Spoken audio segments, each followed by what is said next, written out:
MLC తోట త్రిమూర్తులు కీలక వ్యాఖ్యలు చేశారు. నాగబాబుకు మంత్రి పదవి ఇస్తానని చెప్పి చంద్రబాబు మోసం చేశారని అన్నారు. అయితే చంద్రబాబు మంత్రి పదవి ఇవ్వకపోవడంతో పవన్ కళ్యాణ్ తన శాఖలోనే నాగబాబుకు చైర్మన్ పదవి ఇచ్చుకున్నారని తోట త్రిమూర్తులు చెప్పుకొచ్చారు. మాట ఇచ్చి తప్పడం చంద్రబాబుకు అలవాటేనని అన్నారు. ఈరోజు మరి అదే నాగబాబు గారికి పవన్ కళ్యాణ్ గారు మంత్రిత్వ శాఖలో ఒక చైర్మన్ ఏదో ఇచ్చామనేటువంటిది ఈరోజు ఇప్పుడు ఏదో చూసాం మేము.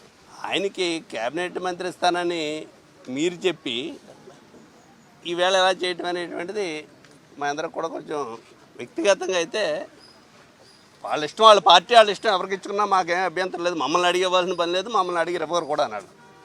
కానీ ఇచ్చినటువంటి మాటకి ఎంతవరకు కట్టుబడి ఉంటున్నారని చెప్పడానికి ఇది ఒక నిదర్శనం అనేటువంటిది చెప్తున్నాం.